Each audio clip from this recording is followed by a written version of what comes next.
परिमेय संख्या, rational number. एक बात हमेशा ध्यान रखना कि रेशियो का मतलब क्या समझते हो तुम लोग? हिंदी में कहते हैं अनुपात, है ना? अनुपात।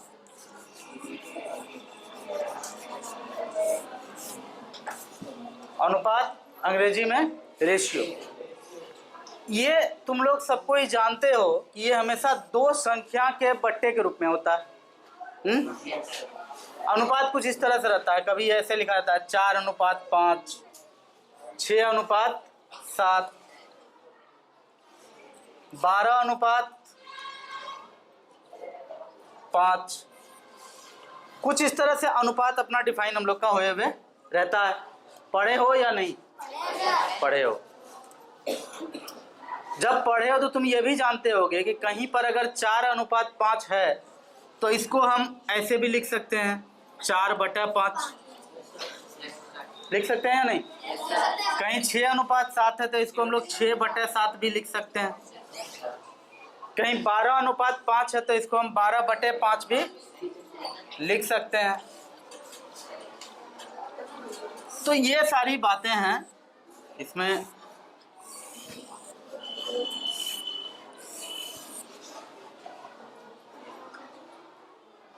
रेशियो इसी को कहा जाता है, सबको समझ में आ रहा है। इसमें किसी को कोई दिक्कत है तो बोलो। कोई दिक्कत नहीं है? अब जब दिक्कत नहीं है तो हम इसी गाड़ी को आगे बढ़ाते हैं। देखो,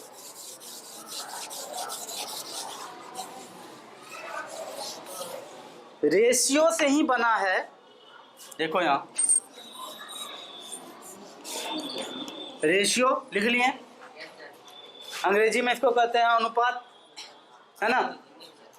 और एक और चीज होता है रेट। रेट से ही बना है रेशियो, है ना?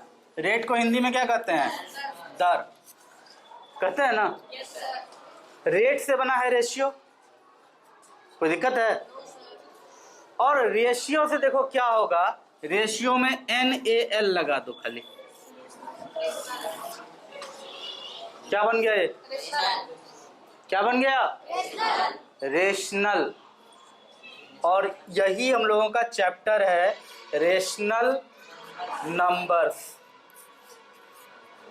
ठीक है, रेशनल नंबर्स। तो अभी तुरंत तुम अनुपात के भी बारे में पढ़ चुके हो, अनुपात के बारे में जान चुके हो।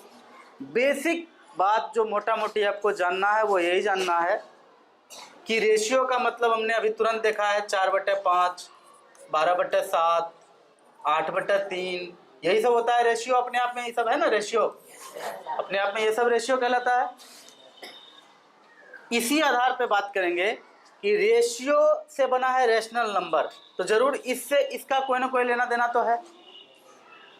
बात आ रही है समझ में? रेशियो क्या है समझ में आ गया है? इसी के आधार पे हम रेशनल की बात करेंगे। तो हमेशा याद रखना, ऐसा कोई भी नंबर, ऐसा कोई भी संख्या जिसे हम अंश बटा हर के रूप में, यानी न्यूमरेटर बटा डिनोमिनेटर के रूप में डिनोट कर सकते हैं, एक्सप्रेस कर सकते हैं, व्यक्त कर सकते हैं, जो कह लो, उसको लिख सकते हैं अगर अंश बटा हर के रूप में, तो वो संख्या अपने आप में परिमेय संख्या कहलाता है। वो संख्या क्या कहलाता है? अपने आप में परिमेय संख्या कहलाता है। जिस किसी संख्या को भी आप अंश बटा हर के रूप में लिख सकते हैं, लिखना संभव है, तो उसको हम परिमेय संख्या कहेंगे। जिसको नहीं लिख सकते हैं उसको परिमेय संख्या नहीं कर सकते हैं। जिसको लिख सकते हैं अंश बटा हर के रूप में, वो सब परिमेय संख्या है। जैसे 4/5, 12/7, 13/8, 16/7, ये सब अपने आप में क्या है? परिमेय संख्या है। अब एक क्वेश्चन आता है, अभी तक में हम जितना भी भिन्न बोले हैं ये सब कट नहीं रहा है कहीं पे भी। अब 12/7 में 12 7 से तो नहीं कटेगा, ना ही कोई ऐसा नंबर है जिससे 12 और 7 दोनों कट जाए, है ना? बात समझ में आ रही है? लेकिन अब तुमसे पूछ रहे हैं कि क्या 8/4 परिमेय संख्या है? बिल्कुल है। हमेशा इस बात को एकदम दिमाग में डाल लो, बहुत लोगों को कन्फ्यूजन रहता है इसमें, एकदम दिमाग में डाल लो कि है किसी भी प्रकार से कोई भी संख्या को अगर अंश बटा हर के रूप में तुम लिख दिए तो वो परिमेय संख्या है। जैसे तुम 2 को लिख रहे हो 8/4, क्योंकि 4 से कट के 8 फिर 2 ही आ जाएगा। आपने अगर कहीं लिखा है 8/4, 8/4 लिखा है आपने, इन शॉर्ट या इनडायरेक्टली आपने 2 को लिखा है 8/4 ना, तो 2 लिखिए 8/4 लिखिए, एक ही बात है ना। लेकिन चूंकि 8/4 में 8 अंश है और 4 हर है, 8 is the numerator and 4 is the denominator. हम लोग 2 को अंश बटा हर के रूप में लिखने में सफल हो गए, इसलिए 2 भी क्या है, 2 भी अपने आप में क्या है, रैशनल नंबर है। 2 भी अपने आप में क्या है, रैशनल नंबर है। ठीक है,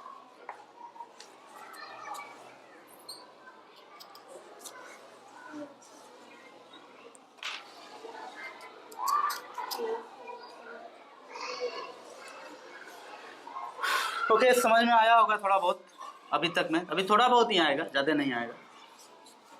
ये ऐसा टॉपिक है ना, इस पे आज भी रिसर्च चल रहा है। रेशनल नंबर एक ऐसा टॉपिक है जिसमें आज भी रिसर्च चल रहा है, इसलिए कुछ समझ में ना आए परेशान होने की कोई ज़रूरत नहीं, ठीक है। और समझ में आ जाए तो घमंड में मत करना, क्योंकि ये इतना कॉम्प्लेक्स टॉपिक है, इतना जटिल टॉपिक है कि आज भी रिसर्च हो रहा है। लेकिन आपको 7 क्लास के स्टैंडर्ड में जितना जानना है उतना बातें एकदम क्लियर है कि दुनिया में कोई भी नंबर जिसको अंश बटा हर के रूप में लिख सकते हैं वो सब परिमेय संख्या। क्या 3 एक परिमेय संख्या है? हाँ है। कैसे है? 3/1 लिख दो, हो गया, परिमेय संख्या है। 9/3 लिख दो, हो गया 3। 27/9 लिख दो, हो गया 3। कोई दिक्कत है? हाँ, क्या 7 एक परिमेय संख्या है? बिल्कुल है। अरे जितना भी संख्या है ना, सब परिमेय संख्या है। जितना भी प्रकृत संख्या तुमको कह रहे हैं ना, वो सब परिमेय संख्या है, क्योंकि सबके बट्टे में 1 लिख के तुम अपना काम चला सकते हो। नहीं चला सकते हो कि नहीं?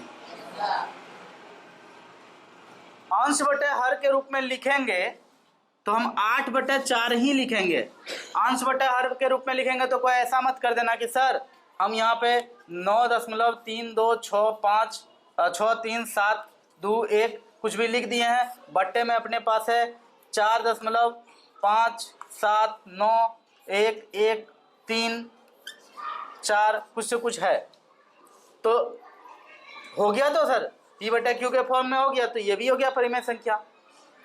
हमेशा याद रखना, परिमेय संख्या का अपना शर्त है कि ऊपर भी एक पूर्णांक होना चाहिए, यानी कि अंश में भी एक पूर्णांक होना चाहिए, आ रही है बात समझ में, और हर में भी एक पूर्णांक होनी चाहिए, यह शर्त है।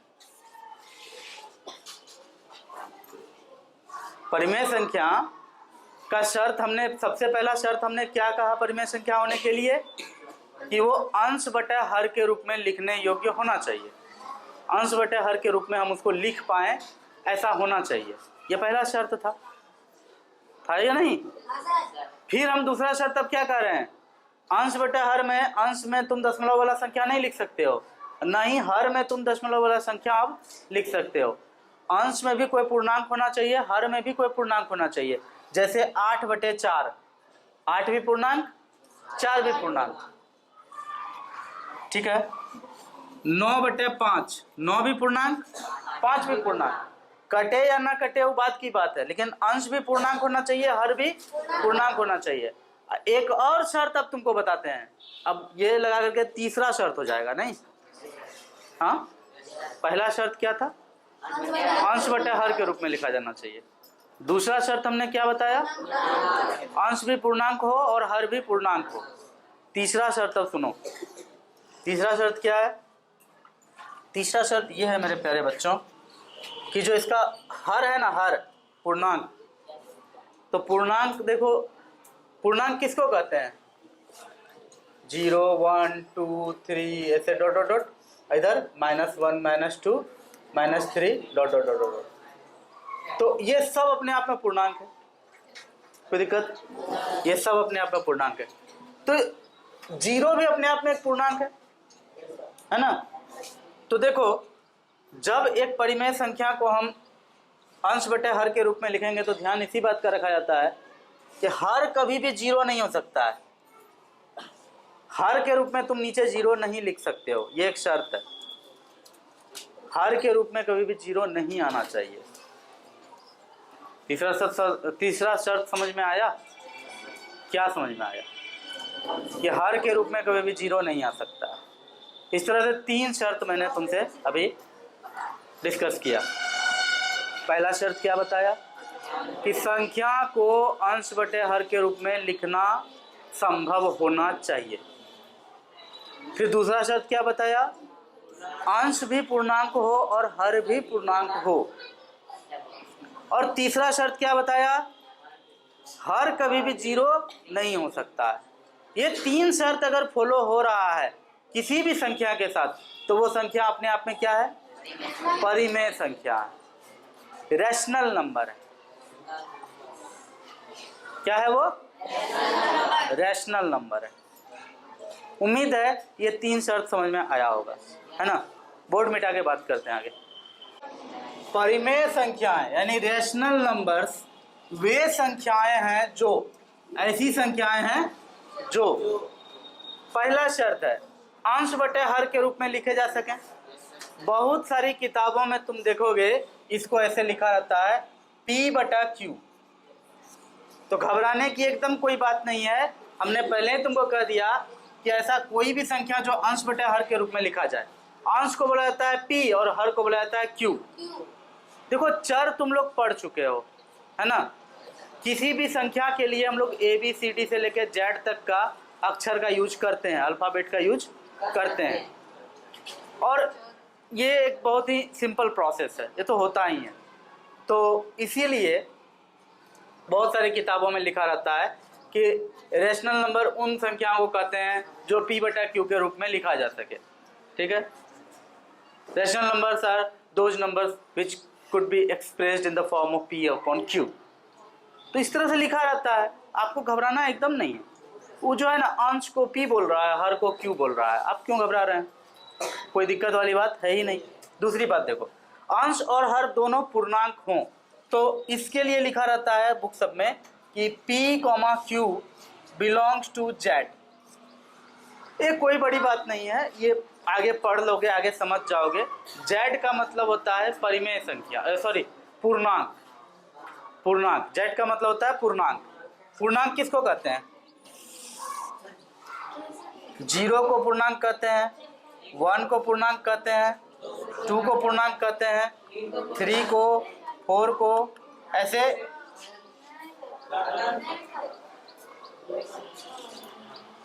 दोनों खड़े हो जाओ, आप भी हो जाइए खड़े। थोड़ा कोना में धरो, पीछे वाला को बोर्ड नहीं दिखेगा नहीं तो। हाँ ठीक है, ऐसे रहिए, अच्छे लगते हैं आप लोग ऐसे। इधर -1 -2 -3 -4 डॉट डॉट डॉट डॉट जितने भी हैं, यानी कि होल नंबर 0 1 2 3 4 करके, और जितना भी निगेटिव नंबर है सब अपने आप में पूर्णांक है। तो जब भी किसी परिमेय संख्या को लिखा जाएगा बट्टे के रूप में कि P/Q यानी 8/7 या फिर 14/7 या कुछ भी लिख लो, चलो 64/4, कुछ भी हम लिख रहे हैं तो ऊपर भी पूर्णांक है और नीचे भी पूर्णांक है ना? ऊपर भी पूर्णांक है और नीचे भी पूर्णांक है।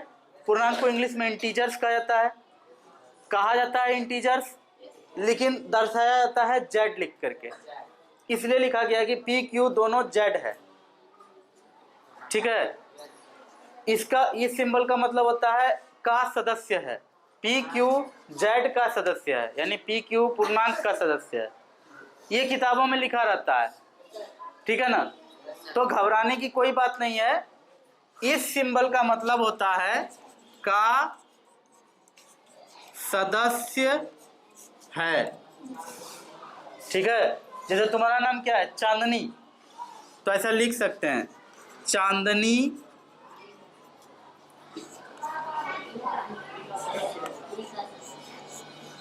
सेवन की सदस्य है, क्लास 7 की सदस्य है चांदनी, ऐसे लिख सकते हो, कोई दिक्कत है? अंग्रेजी में इसको पढ़ा जाता है Chandni belongs to 7th, belongs to, तुम जिस ग्रुप में हो, तुम जिस फैमिली में हो, वहां से तुम बिलोंग करते हो। ठीक है, अगर तुम कभी अमेरिका घूमने चले जाओगे, वहां अगर पूछेगा तुमको कि from where do you belong to, from where do you belong to, तो तुम उसको बोलोगे आई बिलोंग टू इंडिया, हम इंडिया से बिलोंग करते हैं। Any problem? तो इस सिंबल का मतलब है कि का सदस्य है। जैसे 4 सदस्य है पूर्णांक का, 5 सदस्य है पूर्णांक का, 4/5 तब क्या हो जाएगा, एक परिमेय संख्या हो जाएगा।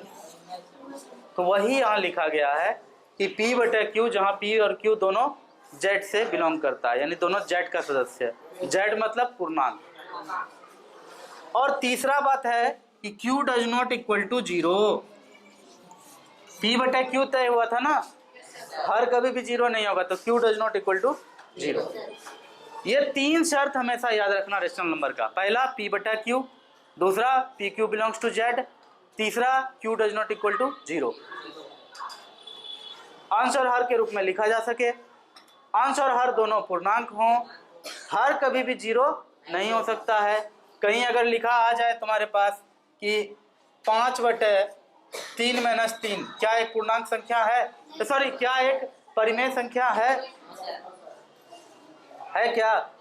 नहीं है, क्योंकि ऊपर P तो ठीक है, लेकिन नीचे में Q के जगह 0 आ गया, तो ये एक परिमेय संख्या है, तो आंसर होगा नहीं, परिमेय संख्या नहीं है।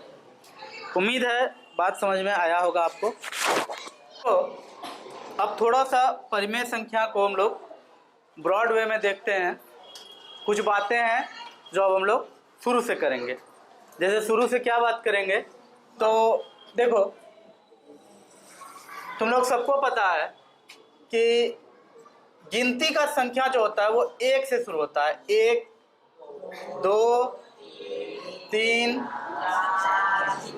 ठीक है, हम आपसे नहीं पूछे हैं, गाना मत गाइए, ऐसे चलते रहता है गिनती का संख्या, है ना। और ये जो गिनती की संख्या है, ये सबको केवल 1 2 3 4 को 1.5 बीच में होगा, यानी 1.5, उसको गिनती नहीं कर रहे हैं अभी। सिर्फ 1 2 3 4 5 इन सबको क्या कहा जाता है, तो प्रकृत संख्या कहा जाता है, प्रकृत संख्या। ठीक है, ये अनंत तक जाएगा। ठीक है, 1 से शुरू होता है और ये अनंत तक चलता है। ठीक है, इतना तो सबको पता होगा। फिर आगे बात आया कि सर इसमें अगर हम 0 भी लगा देते हैं, प्रकृत संख्या में अगर 0 लग जाता है तो फिर ये नया एक समूह बनता है, प्रकृत संख्या प्लस 0। इसको क्या कहते हैं भाई, इसको क्या कहते हैं, 0 1 2 3 4 पूर्ण संख्या। अच्छा, प्रकृत संख्या को इंग्लिश में क्या कहते हैं, नेचुरल नंबर्स, नेचुरल नंबर्स। उसी तरह से पूर्ण संख्या को इंग्लिश में क्या कहेंगे, तो पहले तो लिखो पूर्ण संख्या लिख लेते हैं, पूर्ण संख्या। ये भी अनंत तक जाएगा। शुरू कहां से होता है, 0 से। 0 1 2 3 4 5 6 7 8 करोड़ अरब खरब बिलियन ट्रिलियन जितना जाए, ठीक है ना। लेकिन होल नंबर में भी दशमलव वाला संख्या नहीं होता है। क्या 1.5 को होल नंबर कहोगे, 5.6 को होल नंबर कहोगे, नहीं, या तो 5 होगा होल नंबर या 6 होगा होल नंबर। आप लोग को पता है आप लोग इस क्लास का सबसे चठेल स्टूडेंट क्यों हैं? क्योंकि आप लोग को एक क्लास का भी चीज़ पढ़ाते हैं फिर भी आप लोग आपस में बात करते हैं। आप लोग को 7 क्लास का चीज़ पढ़ाते हैं फिर भी आप लोग आपस में बात ही करते हैं।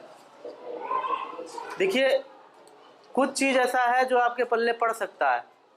गिनती दुनिया में सबको आता है 1 2 3 4, ठीक है।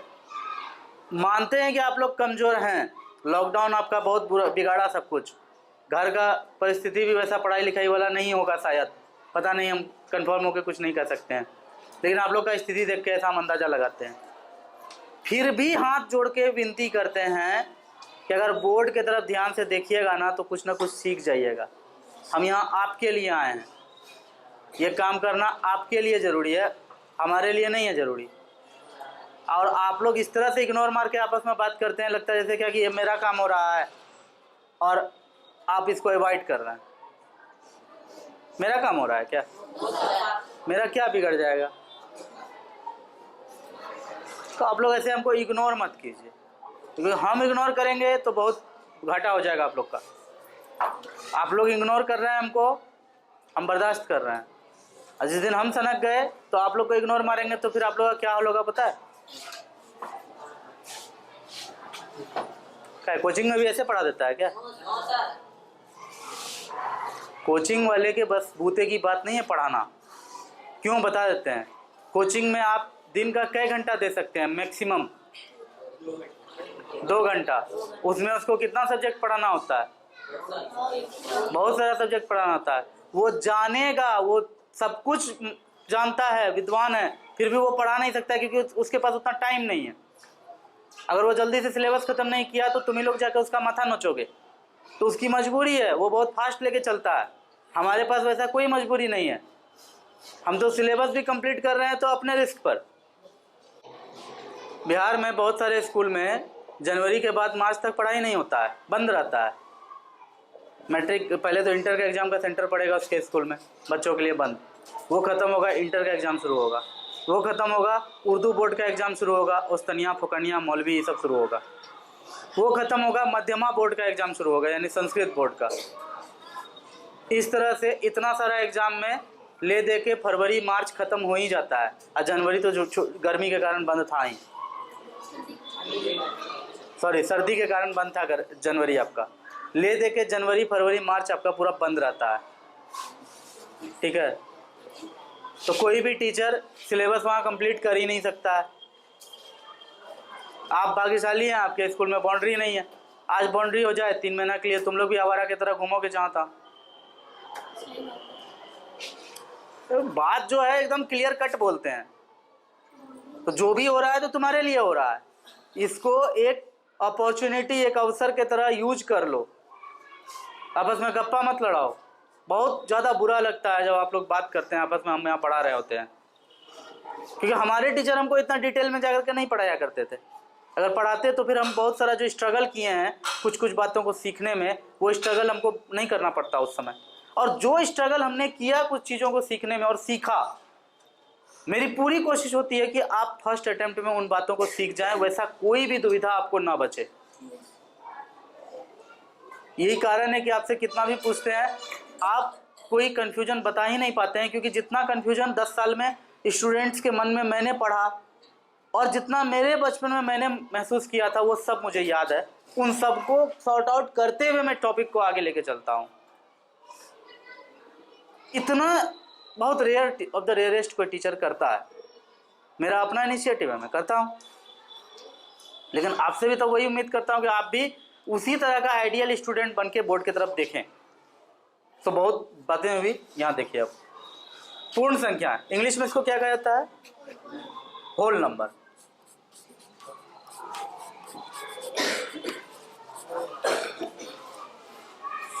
Whole number. अच्छा, एक बात और बता देते हैं, ये जो पूर्ण संख्या है 0 1 2 3 4 लेकर के जहाँ तक जाएगा, इसको हम लोग W लिख करके भी डिनोट करते हैं। और ये जो 1 2 3 4 से शुरू होने वाला गिनती है 1 से, इसको नेचुरल नंबर कहते हैं, इसको कैपिटल N भी कहा जाता है ना। कहीं अगर लिखा हुआ रहे कि P बिलोंग्स टू N, मतलब समझ जाओगे तुम, मतलब कि P एक संख्या है जो एक प्रकृत संख्या है। वो 1 हो सकता है, 2 हो सकता है, कुछ भी हो सकता है, लेकिन -4 नहीं हो सकता है, क्योंकि प्रकृत संख्या शुरू ही 1 से होता है।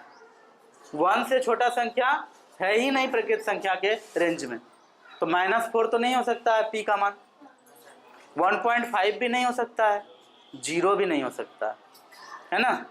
कहीं अगर लिखा हुआ है कि a बिलोंग्स टू w, इसका मतलब क्या होगा, a का मान 0, 1, 2, 3, 4 कुछ भी हो सकता है। आई बात समझ में? ये सब बातें जो मैं अभी कर रहा हूँ, अगर सिंसियर होके रहे तो मेरी बातें तुम्हें 11th के जब मैथमेटिक्स पढ़ोगे उस समय मेरी बातें कुछ कुछ हो सकता है याद आए। अब ऐसा अंदाज़ा लगाते हैं, पता नहीं कितना याद आएगा।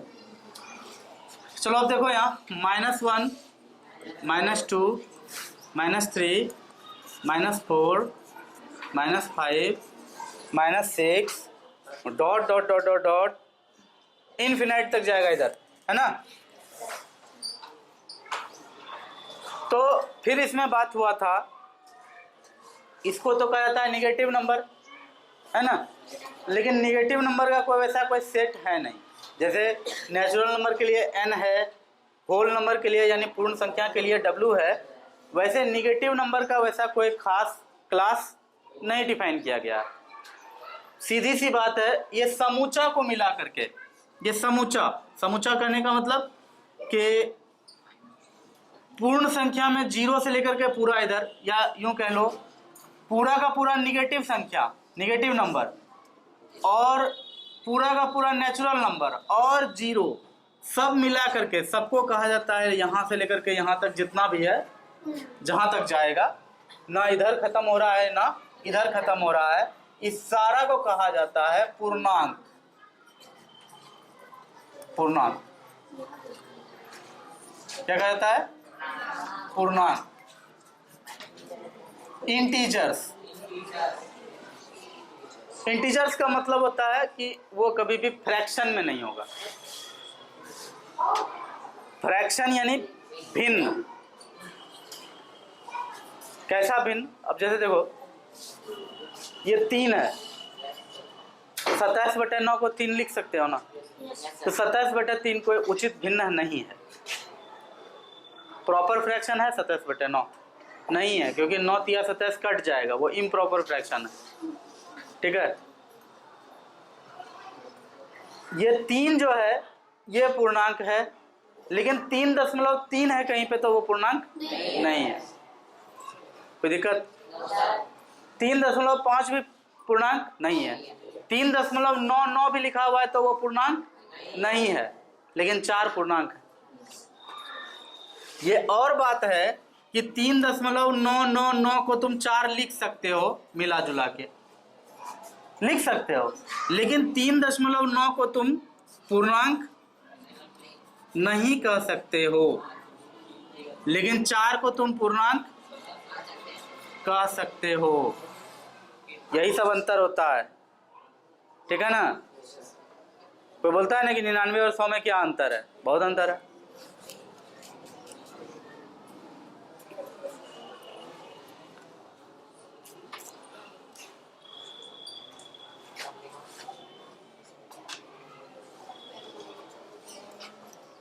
तो इंटीजर का कहानी समझ में आ गया।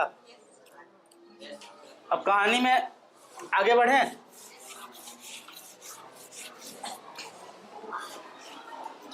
देखो यहाँ तक का कहानी बहुत ही साफ सुथरा है, लेकिन अब कहानी को आगे बढ़ाया जाएगा।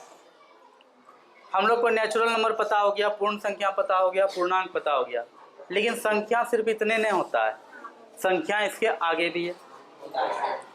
ठीक है, क्या केवल इंटीजर का पढ़ाई करके सारा काम बन जाएगा? नहीं बनेगा, क्योंकि एक आदमी हमेशा 4 ही रोटी खाए, 5 ही रोटी खाए, 3 ही रोटी खाए, ये संभव तो है नहीं। हो सकता है वो आदमी 3.5 रोटी खाए, हाँ, 4.25 रोटी खाए, 4.25 रोटी खाए। हमेशा संख्या पूर्णांक के ही रूप में होगा ये जरूरी है क्या? इसकी कोई ज़रूरत नहीं है। हमेशा संख्या पूर्णांक में हो इसकी कोई ज़रूरत नहीं है। इसलिए पढ़ाई हर तरह के संख्या का होना बहुत ज़रूरी है। पढ़ाई हर तरह के संख्या का होना बहुत ज़रूरी है। तो याद रखना, जितना भी इंटीजर्स है, इंटीजर्स बोले तो पूर्णांक, जितना भी पूर्णांक है और जितना भी भिन्न है, भिन्न कहने का मतलब जो भिन्न कभी भी कटता नहीं है। ऐसे तो 16/4 भी अपने आप में एक भिन्न है, लेकिन 4 चौके 16 कटने के बाद 4 आ जाएगा आंसर। इसको ऐसे देखो कि 16/4 को तुम एक भिन्न कह सकते हो, लेकिन तुमको भी पता है कि ये कट करके फिर से 4 आ जाएगा। कोई दिक्कत है? कोई दिक्कत की बात नहीं है इसमें। तो ये एक भिन्न है, लेकिन किस तरह का भिन्न है? इसको कहा जाता है इम्प्रॉपर फ्रैक्शन, है ना। प्रॉपर फ्रैक्शन तो वही है जिसमें कि नीचे वाला ऊपर वाले से बड़ा हो और कटे नहीं, है ना। खैर जो भी बात रहा हो, हम लोग अब फोकस करते हैं कि परिमेय संख्या का कंसेप्ट कहाँ से आया। देखो याद रखो इस बात को, 0 है 1 है, 0 और 1 के बीच में ढेर सारा संख्या है, 0.1, 0.2, 0.3, 0.4, 0.5, 0.999 तब जाके 1। ठीक है। अच्छा 0.1 ही नहीं है, सिर्फ 0.111, 0.112, 0.113। इसलिए कहा जाता है किसी भी दो संख्या के बीच में अनगिनत संख्या होता है, अनगिनत। ये बात याद रखना हमेशा। अब आगे बढ़ते हैं। 0 और 1 के बीच में जितना भी संख्या है, चाहे वो फ्रैक्शन में हो, जाहिर सी बात है फ्रैक्शन में ही होगा सारा, तो जितना भी संख्या है जो दशमलव में है, वो सारा संख्या 0, 1, 2 और इसके बीच का जितना भी दशमलव वाला संख्या है, और इधर -1, -2, -3 के बीच वाला भी जितना भी दशमलव वाला संख्या है, वो सारा दशमलव वाला संख्या जो P/Q के रूप में लिखा जा सकता है, उसको कहा जाता है रैशनल नंबर। ठीक है। याद रखना हमेशा कि पूर्णांक में सिर्फ 0, 1, 2, 3, 4 ये सबको लिया गया है। इसके बीच में अगर 1.5 है, इसके बीच में अगर 3.6 है, उसको इंटीजर में गिना नहीं जाता है। तो उसको भी गिनती करने के लिए एक समूह होना जरूरी था। जैसे गिनती के संख्याओं का एक समूह है प्रकृत संख्या, उसमें 0 जुड़ गया तो वो समूह का नाम हो गया पूर्ण संख्या। ठीक है। इसमें फिर पूर्ण संख्या में जितना निगेटिव नंबर था वो आके जुड़ गया तो उसको कहें हम पूर्णांक, है ना। तो कहानी यही खत्म नहीं होता है, जितना भी दशमलव वाला संख्या है जो इन संख्याओं के बीच में घुसा हुआ है और जिसको P/Q के रूप में लिखा जा सकता है, यानी अंश बटे हर के रूप में लिखा जा सकता है, उन सभी संख्याओं को एक नया समूह का नाम दिया गया है। वो समूह है परिमेय संख्या। ठीक है। और नंबर के स्टडी में परिमेय संख्या का बहुत बड़ा रोल है, बहुत बड़ा रोल है, हमेशा याद रखना इस बात। संख्या के अध्ययन में रैशनल नंबर का बहुत इंपॉर्टेंट है वो। तुम ही सोचो ना, रैशनल नंबर में तब प्रकृत संख्या भी सारा आ गया, आया कि नहीं? क्योंकि प्रकृत संख्या होल नंबर में भी ना है। ठीक है। तो रैशनल नंबर में सारा प्रकृत संख्या आ जाएगा, रैशनल नंबर में सारा होल नंबर यानी पूर्ण संख्या भी आ जाएगा। बोलेगा सर 0 कैसे आएगा रैशनल नंबर में? अरे बाबू, 0 तुम अंश में लिख सकते हो, हर में सिर्फ 0 नहीं लिख सकते हो। तो 0/4 तो 0 ही होगा ना, हो तो गया। अंश में कभी भी 0 आएगा तो आंसर तो 0 ही आना है। तो 0 एक परिमेय संख्या है। शर्त यही था परिमेय संख्या का कि हर के रूप में 0 नहीं होना चाहिए, अंश के रूप में 0 हो सकता है। इसलिए पूर्ण संख्या भी अपने आप में परिमेय संख्या है। क्या ये पूर्णांक परिमेय संख्या है? बिल्कुल है, क्योंकि शर्त ही ये है कि अंश बटे हर में अंश भी पूर्णांक होना चाहिए और हर भी पूर्णांक होना चाहिए। अब अंश अगर अपना है -6 और हर है अपना 2, तो फिर कितना आ जाएगा, -3 आएगा ना। तो -3 जब परिमेय संख्या है तो -3 यहाँ परिमेय संख्या, कोई दिक्कत है? पूर्णांक भी अपने आप में परिमेय संख्या है, कोई दिक्कत? उसके बाद 0.5 भी अपने आप में परिमेय संख्या है, 1.5 भी परिमेय संख्या है, 2.7 भी परिमेय संख्या है, 3.3 भी परिमेय संख्या है। रख लो, मोटा मोटी यही समझ लो कि जितना भी नंबर का यूज अब तक तुम करते आ रहे हो, जो भी नंबर तुम देखे हो अपने जीवन में अब तक, वो सब का सब क्या है, परिमेय संख्या है। इसलिए कहे कि परिमेय संख्या बहुत बड़ा परिवार है, बहुत बड़ा समूह है परिमेय संख्या का। इसके अंदर सारा नेचुरल नंबर आ गया, होल नंबर आ गया, इंटीजर्स भी आ गया, सारा भिन्न भी आ गया। उम्मीद है बात समझ में आया होगा। आया या नहीं? आ गया? आ गया है तो फिर इतना बात को फिर से रिवाइज करके आना, क्योंकि नेक्स्ट क्लास में इसके आगे बात करेंगे हम, ठीक है? तो क्लास अभी यहीं कंक्लूड कर रहे हैं। Thank you so much.